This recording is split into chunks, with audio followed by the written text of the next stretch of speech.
Hey, what's up, Exit the Matrix family? Bob here. Hope you're having a great day. Thank you for joining me on this morning talk. Hey guys, today I just wanted to do a video talking about this war on humanity right now that we are living in the middle of. And honestly, this war has been going on for thousands and thousands of years. There's always been a battle between the light and the dark, you know, the brotherhood of light and the brotherhood of darkness, and it's in a new frontier now, and this new frontier is to push humanity into transhumanism, into trying to disconnect humans from our true divinity, our higher self, our spirit, and to try to lock some of our consciousness into this construct. And I mean, this is major, folks. Like, it just seems like everybody's kind of sleepwalking through this right now, not really realizing the implications of what's going on right now. And first off, I just want to make it clear, because I realize every sword has two edges, right? And you call it the silver lining or whatever. Look, AI and robotics are not evil, okay? I'm just saying that straight up, they're not evil. They're tools. They're tools just like anything, like the internet, you know? Like, you know, even military weapons and such, they can be used for defense or for offense. So I just want everybody to understand that, because look, when this a lot of people that are against the transhumanist movement, it's like they put everything that has to do with robotics and AI into the camp of evil. And it's a technology, that's it. It can be used for good or bad.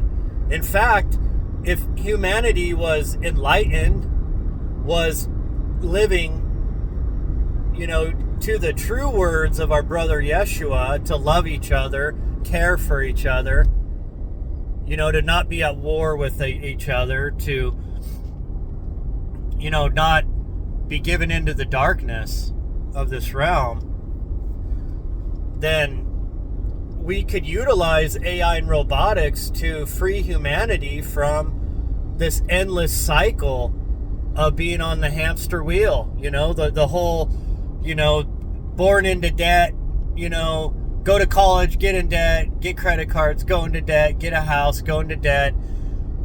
I mean, everything's so expensive now because of the devaluation of our money that, you know, you're always perpetually in debt. And that makes you a slave to the system. So you have to go trade your time, your energy, you know, your intellect for money to pay these debts. And your money devalues as your debts go up, so they expect more energy and time from you to try to make up the difference. And, you know, and then all of a sudden they're like, oh yeah, you know, you can retire, you know, you're doing all this to retire, then you can enjoy life. Well, frick, by the time you retire, after all the poisons that you've had in your body, because our food's all poison, our water's poison, our air's poison, they do it on purpose, our medicine's poison. Well, by that time, you know, you hit 65, 70, where you're close to, you know, retirement age. Oh, guess what? Now you're basically, you have 1 foot on the other side anyways. So, you know, 1 foot in the hole, so to speak. And I'm just trying to be vague, folks. You know that there's certain words that, you know, we're censored from using on these platforms. But, you know, you're in that struggle your whole life. Work, then you die. And then when you come back into this realm, you go back in the same cycle. But see, AI and robotics, if it was managed by enlightened spirits here on Earth with only the good for humanity, it could be utilized in a way that could free us from those cycles. It could do away with dangerous labor, with menial labor, with repetitive labor. It could it could provide the world with all the energy, food, and and materials we've ever needed. And we would have systems ran efficiently. Imagine AI running your local municipalities instead of these corrupt politicians. And I don't give a shit. Local politicians are corrupt too. They're just minor criminals. That's it. Trust me. In the little towns that I work and live in, these families, that run these towns, that they're always putting all their kids up for political positions and everything, and their uncle's the sheriff, and they're all corrupt, man. Let's be real. They're all corrupt. They just do it on a small scale. Then at the state level, you're a little more corrupt, and then at the Fed level, you're really corrupt. But this is the same in every country. Doesn't matter what kind of governmental, structure your country runs under, and they're all corrupt. But that's where AI could come in and just, because it would operate on data and efficiency only, not making decisions, to make somebody else rich. Or I guess, and like I said, this is under enlightened humans managing these systems, okay?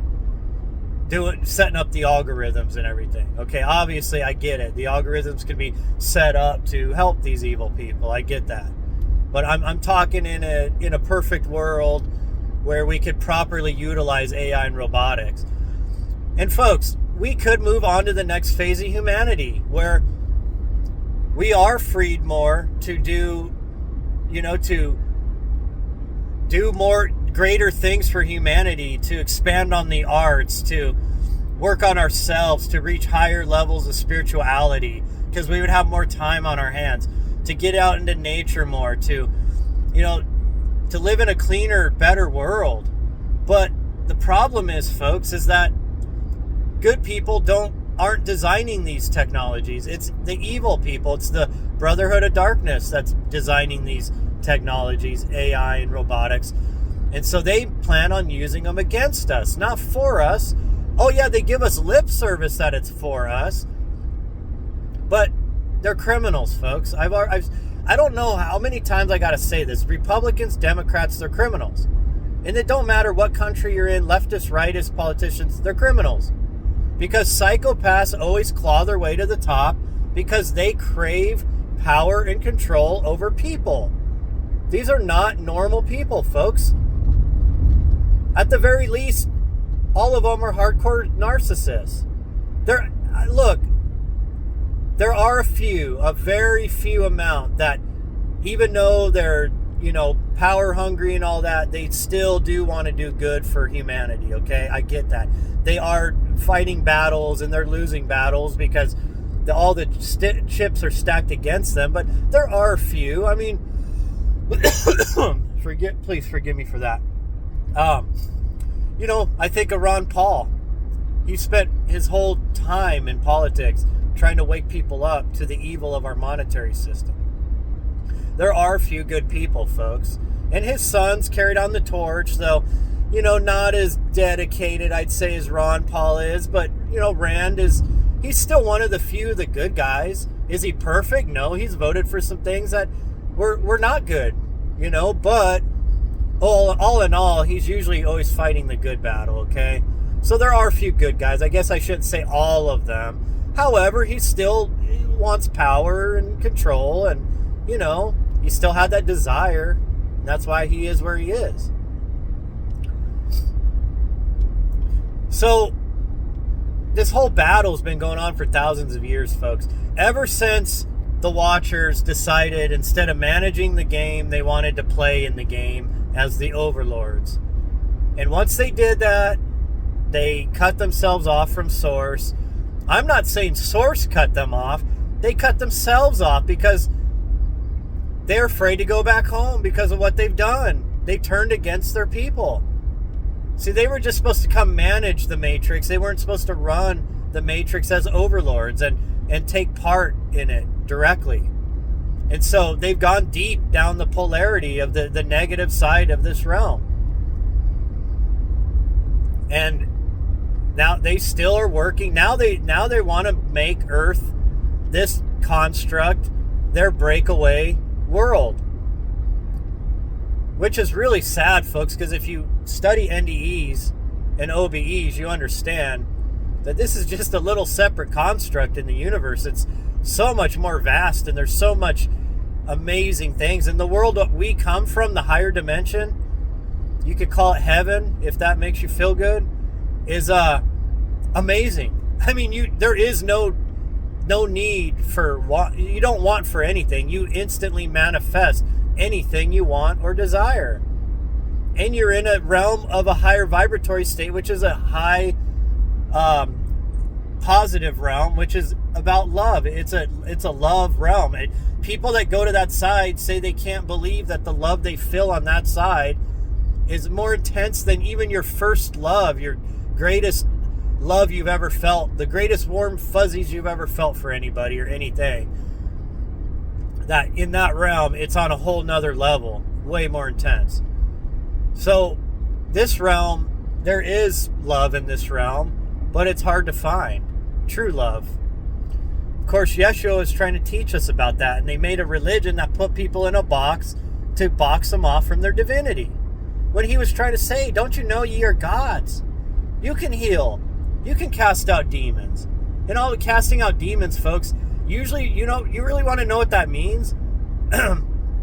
Yes, people have demons. We all do. It's that beast self, that animal instinct, that lower vibratory part of our human body. That's casting out the evil from within yourself, folks. That's seeing it for what it is, and it's having your spirit take over control of your existence here instead of falling back on your beastly desires, your lower carnal self and its desires. That's truly what Yeshua was teaching about, okay?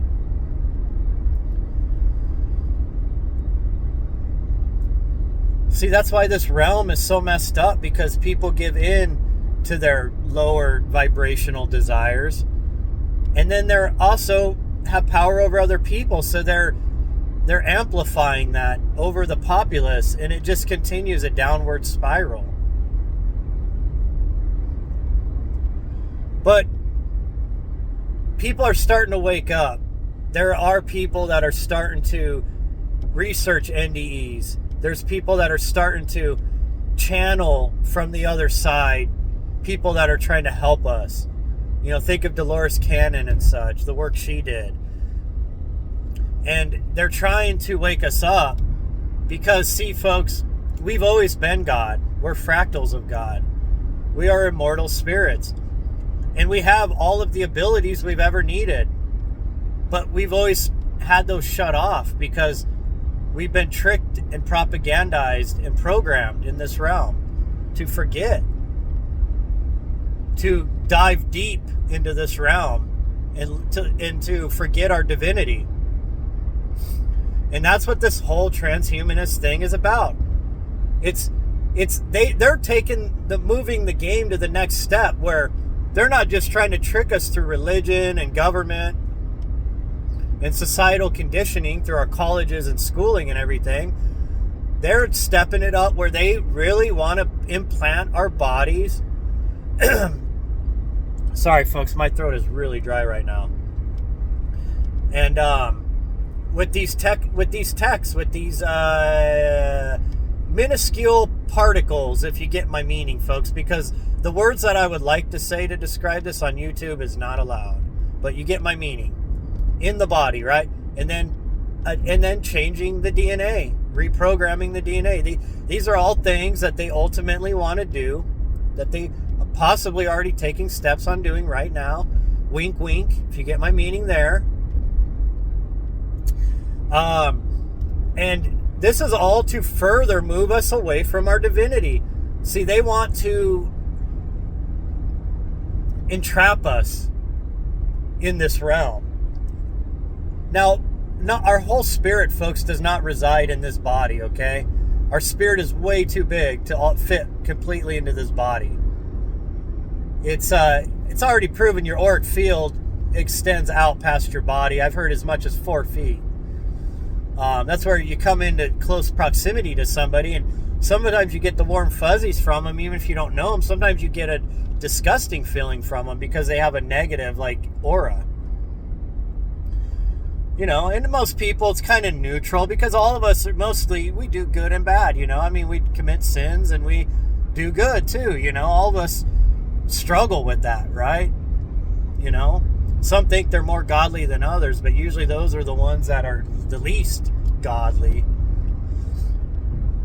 But anyways, so your spirit is not all encapsulated in your body, okay? Part of you, what you call your higher self, your guardian angel, is your higher self that's still residing in the dimension we come from. This is a fraction of your spirit that is in this body. But what they want to do is capture that fraction of your spirit.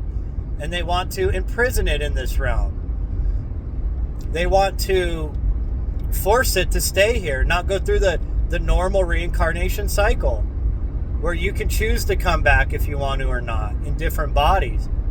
They want to try to extend the life of the human body here. They want to download consciousness into computer systems and such. They all talk about this, folks. If you don't believe me, I know a lot of you, oh, listen to this guy, man, he watched The Matrix way too much. I get these idiots all the time on my Facebook page. It's a movie, you know, right, buddy? Well, a-hole, if you understood that The Matrix has been taught about for thousands of years, asshole. You could you would know that if you read the Nag Hammadi or any of the Vedic texts or any of the ancient, you know, like the Egyptian and the Emerald Tablets and such. All of these ancient stories. The cuneiform talks about The Matrix. I gotta find that cuneiform, folks, for you. It's one nobody's ever talked about. It's called like Enki in the World Order. It literally has The Matrix in the cuneiform. That's at least how they translated it, because they probably, the way it was described, that was the best, you know, word that they could use in the translation. But anyways, it's an interesting tablet, to say the least. But yeah, it's the Hindus, they call it the Maya, okay? Folks, we've all, Plato spoke about it, Plato's cave allegory, okay? The Matrix has always been spoken about, folks, okay? See, the mystery school teachings have taught about that this is a constructed realm of simulation for thousands of years. But academics, they know so much, you know? They're still holding on to that Darwin theory. The theory that's never been proven, but yet they propagandize our children with it. Just like, you know, the Christian, you know, the Judean version of the Noah's flood and all of that. Yeah, the chosen people, right? Yeah, that's all been, that's all bullshit too. Yeah, they in churches, families propagandize their children with that BS. God forbid they actually study the source material, the original, you know, the Atrahasis and the Numa Elish and stuff like that, because once you start delving into the original source text, the cuneiform, you realize, wow, the Bible's an adaptation, and not only that, it's a poor adaptation, because you had a group of people that hijacked it for their own glory. And they tried to make the rest of humanity seem to be nothing but worthless sinners, and, you know, the people that God overlooked, you know, like, while their people were the chosen ones by the creator of all, and all this. I mean, it's such a joke, folks. None of that's in the cuneiform. They took those stories, they adapted them, and they basically took an amalgamation of of Enki and Lil and some of the other Anuna, you know, the Elohim, and they turned them into a single god. When it was never, even the original worship of Yahweh, folks, was never about a singular god. Yahweh was one of the Canaanite, he was of the Canaanite pantheon, okay? He wasn't even one of the top gods. El was the top god, and then, of course, the storm god Baal, and his consort Asherah. That was the original Trinity, at least in the Canaanite Trinity, okay? And then later on, Yahweh was introduced. He was one of the minor gods in under the Canaanites, and he was raised up by a certain tribe to be their god. They made him their singular god. And then they took from the cuneiform and amalgamation of all these other ancient Anuna, because even the Canaanite gods were the Anuna. They just had different names for them and descriptions and stuff. I mean, Mesopotamia recycled those original Anuna gods over and over. It didn't matter if it was the Hittites or the Assyrians, the Babylonians, the Canaanites, the Edomites, the Phoenicians. They all their gods trace back to the original Anuna, okay? When the Anuna were here on earth physically. And it never left man's, history, our oral history. It was continued to be passed down. And then, it was also written in different languages. And then it was adapted by different cultures to suit their culture. It's always been, the Abrahamic faiths, folks, have always been worship of the Anunnaki, the Anuna, okay? Anyways, I got off on one of my tangents, folks. Look, the point I'm trying to make here is that transhumanism is ultimately about total takeover of the human body, to automate it, to connect it into their Internet of Everything, to further move humans away from our true divinity, and to try to entrap the spirit that resides in our human body in this realm. Okay? These people are very diabolical. They are totally given into the dark side, the negative aspects of this realm, of the polarity of this realm. And humanity's got to wake up. We got to actually find our divinity, because they see all their technologies that they're building and doing. They can't even hold a flame up to the true divinity that we are, that we are the children of Source, that we have all these abilities that transcend anything in this realm, okay? Anything in this construct. Just like in the movie, right? Oh, there you go, talking about that movie again as if it's real. Neo, right? That was the whole point. That, it wasn't just that Neo was the chosen one. The whole point was that anybody could be the chosen one. You just had to wake up and you had to take your power. And once you became fully aware that the Matrix couldn't control you if you didn't let it, that you could overcome the Matrix, that it no longer had any power against you, and you no longer had fear. Once you put aside that fear, the machine lost its control over you. And we got to get to that point, folks, real quick, because these people are diabolical. They're total tyrants. I mean, absolute tyrants. Anybody that's pushing the transhumanist movement, they're diabolical, okay? So, anyways, folks, I got to roll. I appreciate you guys. I'd love to hear your thoughts on what I just talked about. And remember, you can hit me up if you'd like to do a one-on-one Zoom. We can talk about any subject you like. And it could be, you, spouse, family, doesn't matter. I've actually talked to spouses and stuff before. So, it's not like it has to be one person with me. If it's a couple that wants to do a Zoom with me, that's cool. We can talk about anything, your donation for my time, and that helps me put aside some money for Exit the Matrix, so we can get a studio built in my basement and go bigger. And, there's going to be a time, folks, where, I'll probably always do some of these morning talks, but, I got to move it to the next phase, to doing some podcasts and interviews and other things.